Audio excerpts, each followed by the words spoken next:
아까 그 박 선생님이 얘기하신 게 장자 여러 구편에 나오는 일화예요. 이게 줄이 바뀌어버렸네. 보세요. 혹 빙어 장자, 장자 응기사왈, 자견부 흐이후 호화, 의분수 시기 추숙, 급기견이 이보 태묘, 수 욕의 고독, 기 가득호화. 어떤 이가 장자를 초빙하려 하자 장자가 그 사신에게 응대해서 말하였다. 그대는 저 희생에 쓰이는 소를 보았는가? 아주 화려한 비단 무늬로서 입히고 그 다음에 고기라든가 콩 같은 것을 먹이며 끌고 가서 태묘에 들어감에 이르러서는 비록 송아지가 되고 싶다 하더라도 가능하겠는가? 결국은 이용만 당하고 나중에는 이제 죽임을 당한다, 그런 의미가 되겠죠. 그 다음에 나오는 얘기가 아까 그 장자의 유언에 관련된 얘기인데요. 장자가 장차 죽으려 함에 제자들이 후하게 장례를 치르고자 하였다. 장자가 말하였다. 나는 하늘을 관곽으로 삼고 해와 달을 연벽, 연벽은 이제 입에 물리고 치장하는 거죠. 그 다음에 성신으로서 주기, 구슬로 삼으며 만물을 그 장례에 쓰이는 제물로 보낼 것이다. 내 장례의 장례의 기구가 어찌 미비하겠는가? 이 정도면 된다는 거예요. 그냥 있는 그대로 갖다 버리면 된다는 얘기죠. 하이 가차, 여기에 무엇을 더 보태겠냐? 응? 난 모자라는 게 없는데. 장자는 또 그런 얘기도 하죠. 나는 하늘을 지붕으로 삼고 태산을 병풍으로 삼으며 땅을 침대로 삼는다. 조영 선생님 집 있죠? 네. 스케일이 작은 거지. 네. 저는 지금도 집 없어요, 진짜. 네. 저 자랑이에요. 네.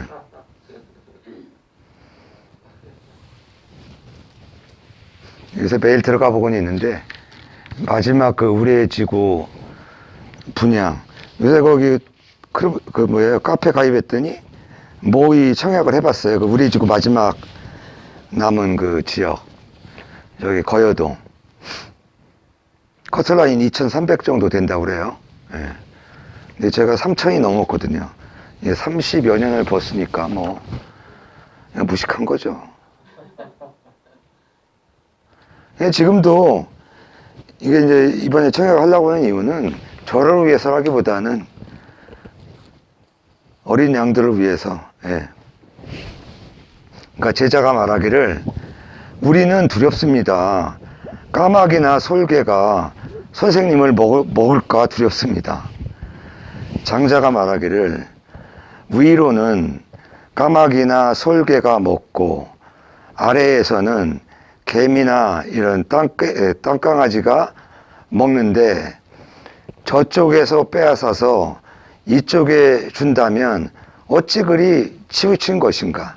뭔 얘기냐면 새들이 선생님 시신했을까 두려워서 이제 매장하겠다는 거 아니에요? 그럼 매장하면 개미나 땅강아지가 먹는 거 똑같은 거 아니야 이거예요. 너 어떻게 그렇게 치우친 생각을 하냐, 그런 얘기죠. 장자는 기본적으로 사람은 자연의 기에서 기가 응결돼서 육신으로 화한 것이고 죽음이란 건 뭐예요? 그 기가 응결돼서 다시 자연으로 돌아가는 것뿐이라고 보거든요. 그러니까 이런 사람한테는 특히 도가계통에서는 장례의식 자체가 의미가 없는 거죠.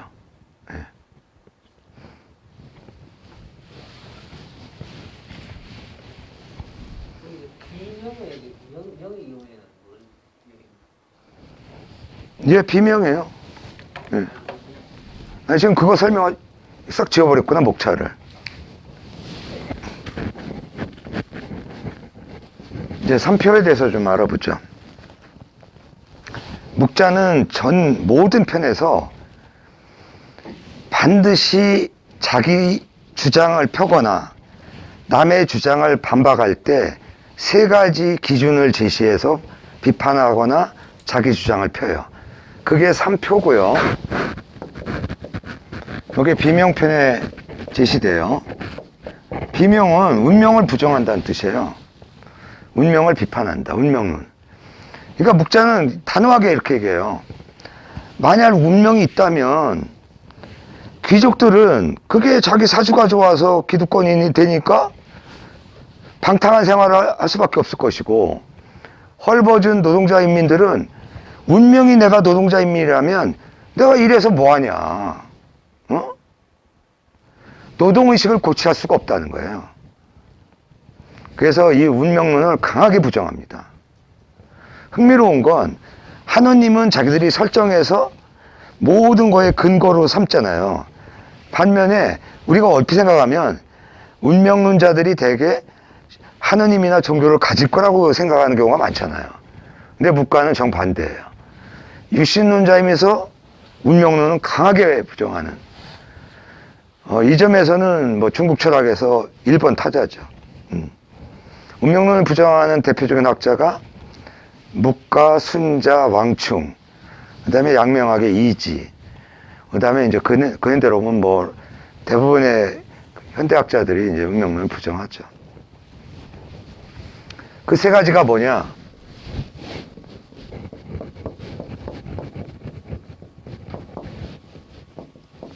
본원용이에요. 어디에 근본을 둘 것이냐?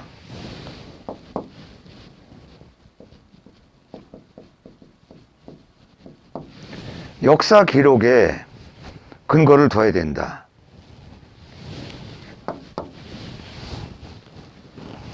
그러면 근원은 뭐냐?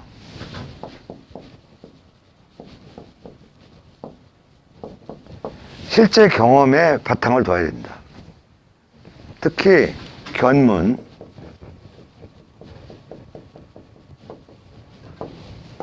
용은 뭐냐?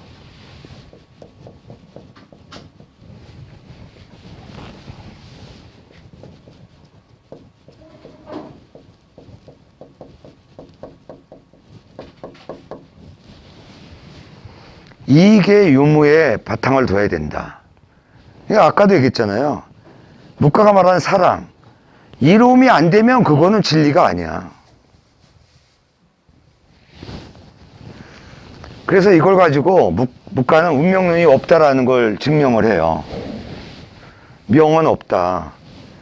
수많은 역사 기록에 봐도 명이라는 글자는 없더라. 이건 거짓말이에요. 근데 흥미로운 건 제자백과 가운데 서경이라는 책을 가장 많이 인용한 책과 사상가가 묵자예요. 놀랍죠? 네. 맹자에 나오는 자료보다 더 많아요. 근데 이제 서경은 기본적으로 뭐예요? 역사 기록이니까, 그러니까 공자나 맹자나 순자가 본 서경과 묵자가 보는 게 일치하는 것도 있지만 다른 것도 많아요. 실제로 옛날에는 이제 주간이 기록한 자료들이 떠돌았을 거 아니에요. 주공과 같은 사람은 서주시대의 무왕을 보필한 무왕의 동생, 아침 새벽에 일어나서 서경 주간을 100개를 읽고 나서야 일을 시작했다고 그래요. 그러니까 그만큼 역사 기록을 중시하는 거죠. 우리가 이제 내일 보는 정관정에도 그런 얘기가 많이 나오는데 독불장군 없잖아요. 그러니까 결국은 많은 자료, 경험이라든가 견문을 넓히는 게 전제되지 않으면 사람은 편협한 판단을 할 수밖에 없잖아요. 저도 그렇게 뭐 회의를 좋아하는 사람은 아닙니다만은 엊그제 이제 장학회의 들어갔었는데 다른 보직, 저는 예전에는 뭐예요? 뭐 교학부장서부터 안 낸 보직이 없어요. 뭐 지금도 보직이 한 서너 개 직함이 있을 거예요. 무슨 의원. 그래서 나는 이제 원래 회의가 11시인데 10시 50분에 교학처에서 전화가 왔어요. 지금 가능하시면 좀 내려오시면 좋겠다고. 그럼 나야 뭐 일찍 가면 일찍 끝나고 좋죠. 회의 끝나고 이제 사인하고 하는데 오늘 회의가 5개래요. 이 좁은 학교에서 회의가 하루에 5개 있고, 그 나는 이제 그 회의만 하고 이제 올라오는데, 근데 이게 저는 이제 도서관장이니까 도서관 운영회의도 있어요. 그게 어떻게 보면 형식적인 것 같아도 회의를 하다 보면 반드시 참고할 만한 의견이 나와요. 그게 참 무섭더라고요. 최근에 한 도서관 운영회의는 이제 저것 때문에 한 건데, 요새는 대학평가가 도서관 항목도 있어요. 그래서 도서관의 어떤 행사, 장소가 몇 권, 학생 1인당 공간이 어느 정도 되냐, 그 다음에 올해의 계획이 뭐냐, 뭐 이런 것들. 우리 학교는 지금 뭐 감점을 감수하는 게 뭐냐면 사서가 2명 이상 돼야 돼요. 아무리 작아도. 근데 우리 학교는 1명밖에 없어서. 근데 뭐 한 명 인건비 생각하면 우리 학교에서는 좀 어려우니까 차라리 거기에 해당하는 감점은 받자. 그러고 시작한 겁니다. 근데 어쨌든 뭐 여러 가지 인력의 부족도 있고 그렇긴 한데, 어쨌든 나폴레옹하고 똑같은 거예요. 내 사전에는 불가능이 없다. 내가 본 자료에는 운명이 있다는 얘기는 없었다. 약간 억지죠. 예. 왜냐면 서경이라는 책 자체가 뭐예요? 기본적으로 군신 간의 문답이고, 군주가 천명을 받아서 국가의 명을 유지하는, 이게 기본적인 내용인데, 그럼 뭐 명이 인명이든 천명이든 없다고 하는 건 묵과의 거짓말이죠. 예. 두 번째, 이거 더 황당한 얘기예요. 운명을 보거나 들었어? 안승현한테 물어보면 들었다고는 하겠네. 운명을 보거나 들은 사람 있으면 나와보라는 거예요. 운명이 추상명사인데 그게 손으로 만지고 눈으로 볼 수 있는 겁니까? 그래서 운명은 없다는 거예요. 세 번째, 운명이 있는 게 좋냐 없는 게 좋냐. 아까도 얘기했잖아요. 없는 게 훨씬 좋다는 거예요. 특히 노동자 입장에서 운명이 있다고 그러면 자포자기할 거 아니냐 이거예요. 그래서 여기서 보면 묵과의 핵심은 뭐예요? 말은 논리적인 증명이지만 실제로는 뭐예요? 자기 집단의, 다시 말하면 자기 집단의 이익에 의거해서 증명을 한 거죠. 똑같아요. 하나님이나 귀신이 존재한다라고 증명하는 것도 이거 똑같아요. 역사책 봐라. 하나님이나 귀신 얘기 안 나오는 책이 있나? 말 되잖아요. 그 다음에 2500년 전에 귀신 못 봤다는 사람 있으면 데리고 오라는 거예요.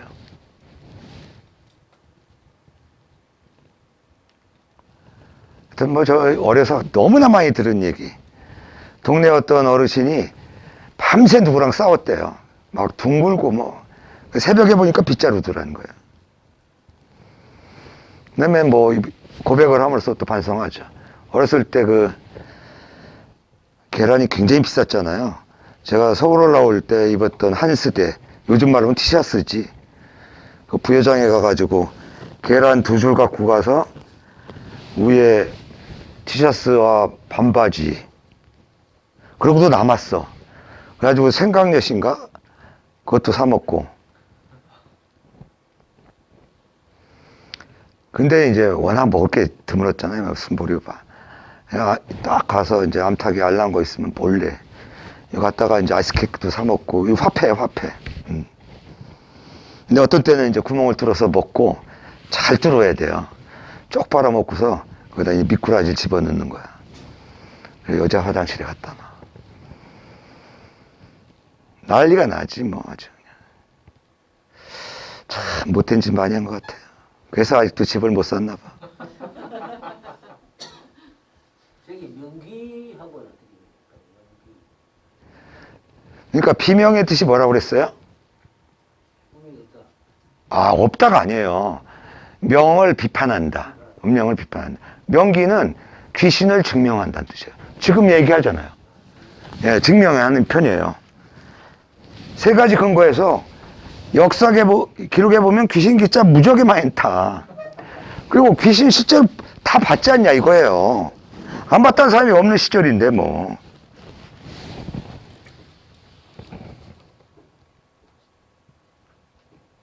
우리 세대는 제가 있는 그 청양 여학생들은 다 달걀 귀신을 본 거죠. 예.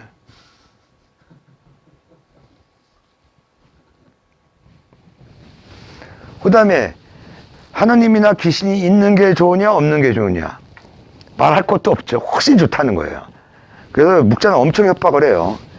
아무리 방에 꼭꼭 숨어 있거나 깊은 산 속에 있다고 하더라도 하나님이나 귀신은 네가 하는 일을 다 내려다보고 있다는 거예요.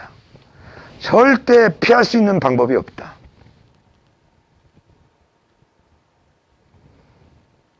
이런 정도로 보면 종교적인 측면도 있죠. 예.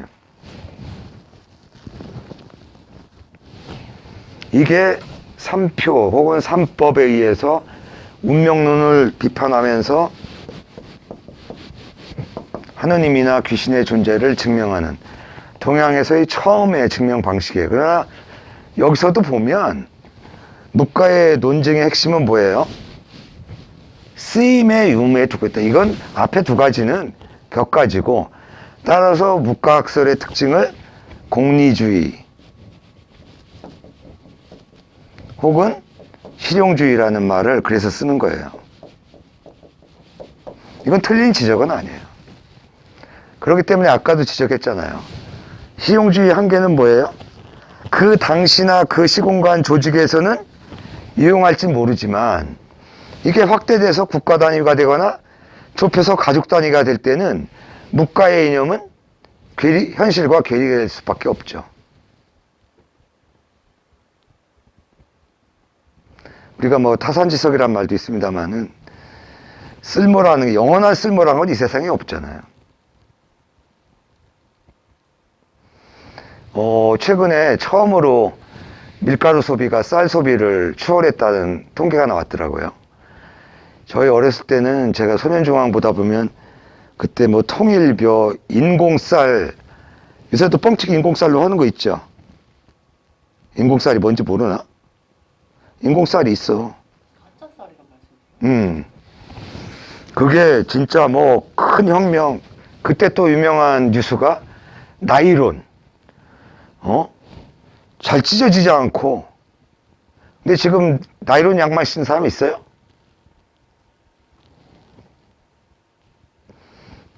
그렇게 달라지는 거죠. 예.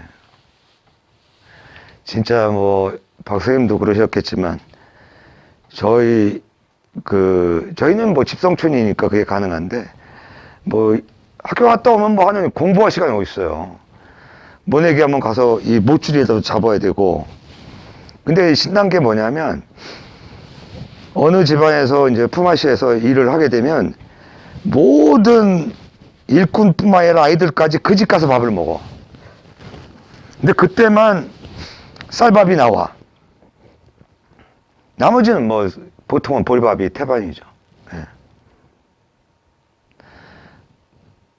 그리고 그 당시에 밀가루는 시큼했는데 어쩌다가 그 밀가루 국수나 수제비를 먹으면 이거는 정말 대박이죠. 예. 그랬던 기억이 있는데 지금 시점에서 보면 어떻습니까? 야, 쌀 소비 그렇게 예전에는 쌀이 모자라서 난리 폈는데 요새는 쌀이 남아돌고 비축도 남아돌아서 썩을 정도가 되고 참 격세지감을 느끼죠. 이제 모르겠어요. 조만간에 그 우주인들 식량처럼 캡슐처럼 요만한 거 먹으면 포만감 느끼고 자기가 원하는 대로 이렇게 리모컨에 15칼로리로만 소모하고 나머지는 배설해. 이렇게 누르면 건강관리도 되고. 아니면 요새는 비타민C가 모자라니까 비타민C 성분은 조금 더 소화를 하고. 이게 나중 얘기 같죠? 다 실현되겠죠. 저는 그게 너무나 아주 지금도 생생해요. 아버님이 한 달에 한 번씩 그 선현중앙을 보내주는데, 그것도 권력이죠. 제가 먼저 싹 읽고, 뭐, 감 2개 따오면 너는 그럼 1시간 보고, 거기다 별책 보러 요괴인간 우주선은 아톰, 뭐, 난리도 아니에요, 뭐. 근데 거기 내용 중에 이것도 있었어요. 지하로 차가 다니고, 그 하늘로 날아다니는 자동차. 그 지금 날아다니는 자동차 시험 중에 있어요, 지금. 지금 몇 년 됐습니까, 그게? 제가 초등학교 다니는데 지금 지하철이 전 세계로 일반화돼 있잖아요. 옛날에 그 정재영 회장이 경부고속도로가 너무 막힌다니까 뭐라고 주장했어요? 고가도로 만들자고 그랬죠, 2층으로. 네. 지금이야 이제 터널로 되고 고속철이 나왔으니까 그게 큰 의미가 없지만, 확실히 그 우리의 그 안목이라고 한 건 시공의 제약으로 갇혀 있으면서도 그걸 깨닫지 못하는 경우가 태반이에요. 그리고 저는 뭐 벌써 이런 생각해요. 아유, 뭐 내가 죽기 전까지는 그런 일이 안 일어나겠지 하고 미안하는 거 솔직히 좀 있어요. 뭐 그 지금 통계가 나와 있는데 2035년 되면 전문직의 50%가 완전히 없어진다는 거예요. 직종 자체가. 그리고 2090년인가 되면 99%의 현재 잘 나가는 전문직이 전멸이라는 겁니다. 남는 거는 이제 창의적인 아이디어를 가진 그런 직업이 이제 발생할 거다 그러는데, 그것도 그때 가봐야죠. 근데 2035년이면 앞으로 몇 년 뒤야? 그럼 뭐 그 전에는 해 죽겠지 뭐. 시범까지 살면서 구박을 받을 필요 없잖아. 아까 장자가 말한 대로 자연에서 온 육신을 자연으로 돌려보내면 되지 뭐. 자, 이제 그 다음에 대개 문과의 분위기는 이제 아셨죠? 예. 우리 책은 너무 중구난방으로 써놨는데, 이거 뭐 꼭 안 읽어도 되는 내용들이에요. 그래서 오늘은 제가 그 문과 철학의 의미, 지금 뭐 한계를 지적했으니까 우리가 이제 우리나라 상황을 좀 얘기를 해줄게요. 문과 얘기가 나왔으니까 이제 제자백과, 한국에서의 제자백과.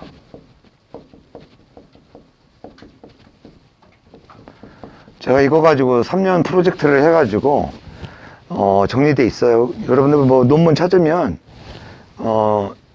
그거 읽어보시면 우리 조선 지식인들의 묵과 순자, 법가든가 뭐 3가지. 돈 타먹을 때는 그거 달달 외웠는데 지금은 다 까먹어버렸어요. 삼국시대 우리나라의 고구려 때 영향 때인가요? 중국에서 노자 도덕경이라든가 여기 나오고, 그 다음에 우리나라 그 백제 왕인 박사께서 논어와 한자를 일본에 전달했다. 이건 뭐 일본 사기에도, 일본 서기에도 나오는 얘기죠. 이게 일본 이 오랑캐들이 말이죠. 문화의 원조를 아주 우습게 알고 대들어요. 예? 인정할 거 인정해야 되는데, 우리가 가장 그 지금 중국 역사책이나 우리가 잔존하는 후세 기록에 의하면 독서 삼품과라는 게 있었죠. 고위 관료 등용십. 상중하 삼품이 있어서 독서 삼품과라고 그래요. 근데 뭐 하품은 뭐 그냥 천자문이나 뭐 효경 이런 정도지만 상품의 필수 과목 가운데 하나가 제자백과예요. 저는 내 제자들한테 그런 걸 강조하지만, 이게 고전, 특히 고전을 편협하게 읽지 않고 여러 고전을 읽게 되면요, 이 가치 판단이 달라져요. 왜 그러냐면 어떤 한 상황을 보더라도 편협하게 고정되게 볼 수가 없어요. 왜? 고전의 수많은 사제간의 토론이라든가 관점을 보니까 그게 될 수가 없는 거거든요. 안타깝죠. 근데 요게 이제 고려 때까지도 이렇게 유지가 되고, 우리가 다른 말을 말하면 유교에 국한해서 말하면 유교는 역시 주류이념은 분명해요. 그러나 우리가 화랑도에서도 보듯이 뭐예요? 삼국사기나 삼국유사에 보면 화랑도의 기본 정신이 유불도의 융합이거든요. 이게 풍류잖아요. 예. 아주 명확하게 규정돼 있어요. 유교의 공자, 공구, 그 다음에 부처, 그 다음에 노자. 그러니까 우리나라 이 중국과 마찬가지로 삼국시대까지는 제자백가가 아예 당당한 고위 지식인의 교양이고, 불교가 유입된 데는 불교 역시 예전에 뚜에밍이라는 화교, 미국 하버드에서 활동하고 도올생도 뚜에밍한테 지도를 좀 받았죠. 근데 우리나라에 아마 과장하면 100번 이상 왔을 거예요. 왜냐하면 유교 관련 국제학술회의를 하다 그러면 단골로 우리나라에 이제 방문한 학자인데, 우리 저 성대에 있을 때 연합해서 이 양반 책 몇 권 번역한 적이 있는데, 참신한 것도 있고, 역시 토대가 중국 사람이다 보니까 또 다른 이제 거반이 드는 얘기도 하고 그럽니다. 근데 이 뚜에밍이 나중에 선언을 했어요. 이제 한국에는 올 이유가 없다. 너무나 자기가 와서 할 얘기를 다 했다. 저는 또 잘하는 게, 제가 퇴계학연구원에 12년 동안 상임연구원으로 있었거든요. 학부도 편집하고. 근데 우리나라에서 가장 사설 법인에서 돈을 많이 쓴 재단이 퇴계학연구원이에요. 이거 부산에도 있고, 좋은 일을 많이 했죠. 그러니까 진성희 씨 집안이, 퇴계 선생 자체는 청빈하게 살았지만 그 후손들은 잘난 사람이 많아요. 그 다음에 이제 거기 사위인가요? 금진우 씨라든가 삼보컴퓨터 이용태 씨 같은 경우는 이제 기본적으로 신성희 씨고, 이분들을 그러다 보니까 이제 옛날에 포항공대 학장했던 김호길, 그다음에 조순 씨, 그다음에 LG의 구 누구야? 이 양반들이 허구한 날 퇴계연구원에서 모임을 가시고, 그래서 제가 좋은 호텔 가서 음식은 많이 먹었어요. 이사회를 하면 그다음에 경방의 키 작은 경방이냐 누구더라? 그러니까 고위층의 문답이 주로 뭐고 관심이 뭐라는 걸 그때 처음 알았죠. 근데 제가 이런 얘기를 장하게 하는 게 뭐냐면, 이분들의 공통점은 퇴계 선생 문집을 원본으로 한 번씩은 다 읽은 사람들이에요. 놀랍지 않아요? 삼보컴퓨터 이 양반은 공학 박사네, 미국에서. 우리나라 와가지고 삼보컴퓨터를 처음 만들어서 엄청난 부를 축적했던 분이에요. 조순 씨, 전직 서울시장 했던 분. 한문의 대가예요. 이 양반은 절대 부축을 받지 않아요. 다리를 절어도 대중교통 이용이에요. 이제 일정한 거리는 택시를 타는데 절대 마중 나온다, 누가 차를 갖고 완전 거부해요. 그래서 내가 참 지켜보면서, 이현재 씨도 마찬가지고, 야, 이 양반들이 어떤 데서 이렇게 됐을까? 그 공통점은 뭐예요? 바로 퇴계 문집을 한문으로 읽었다는 분들이에요. 가장 안타까운 분은 이제 김호길 씨. 원자력인가? 이걸로 물리학 박사가 그러는데, 포항공대에서 아이들이랑 야구하다가 돌아가셨잖아요. 슬라이딩 하다가. 그러니까 이런 거예요. 그러니까 제가 이분들 다 모르죠. 물론 이분들이 사석에서 또 어떻게 행동하시는지는 모르는데, 제가 12년 있으면서 1년에 두세 번 이분들 모임을 제가 주로 이제 회의록도 남기고 그러다 보니까 옆에서 지켜봤을 때 참 그게 대단하다. 근데 그 뿌리가 역시 고전이었구나. 예. 그걸 늘 저는 마음에 새기고 있습니다. 일본에 퇴계학과가 있습니까? 퇴계학과요? 아, 그런 거 없어요. 아니, 그건 아니고요. 일본의 근대 메이지 유신의 기본 이념이 퇴계학과 관련이 있다라고 그래가지고, 지금도 도산서원 가보면요, 내국인 관광객보다 일본 관광객이 많아요. 예. 그 정도로 그 안중근 의사를 일본 사람들이 막 신처럼 모시는 것처럼 일부 지식인이나 이런 데서 퇴계 선생을 사상적으로 보다 어떻게 보면 일본 사람들이 그런 걸 좋아하잖아요. 이렇게 좀 인물 위인으로 높이고 숭배하는 대상으로 하는 분들이 많아요. 퇴계학 자체에 대한 연구는 일본에서 거의 없다고 보시면 돼요.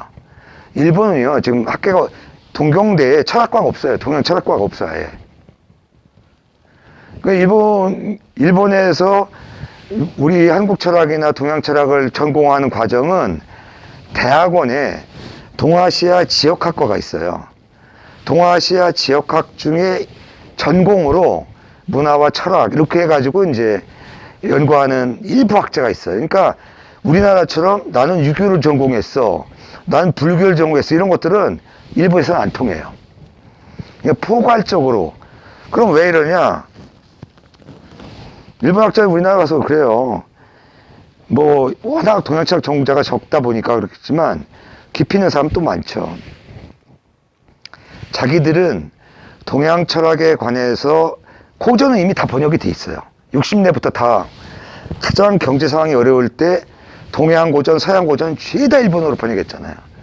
그러니까 80년대까지 우리나라에 나온 동양, 서양 고전은 일본어판 갖다 그대로 베껴놓은 거예요. 진짜 나쁜 놈들이에요.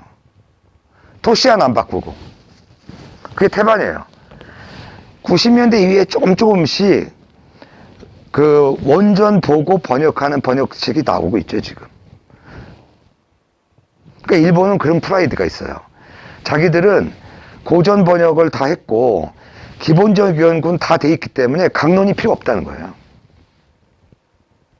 심지어 수수도 마찬가지예요. 오행대이라는 책도 마찬가지지만 위서에 속하는 책들을 편집해서 전집으로 간행한 나라가 일본이에요. 중국이 아니야. 중국은 뭐 했어요? 20년부터 문화대혁명 60년대 중반까지 전통 공자 까부시기 운동했잖아요. 그래서 중국 학자들이 고백을 해요. 우리나라 핑계는 안 되고 일본에 비해서, 일본 학계의 연구에 비해서 중국 철학 연구는 자기들이 30년 내지 35년은 뒤져 있다. 그래서 일본 학자들이 연구한 중국 철학 연구 성과가요, 대륙으로 거꾸로 번역돼서 중국으로 들어가고 있어요. 율곡은 뭐 아직은 되게, 율곡 선생님은 문집이 또 얼마 안 돼요. 이게 오래 안 사셔서 그렇고, 율곡 선생에 관한 그 학회나 그 스케일은 퇴계에 비할 바가 아니에요. 퇴계 학이라는 용어가 세계 백과사전에 들어가 있을 정도로, 그러니까 중국이나 베트남하고 정식 수교하기 이전에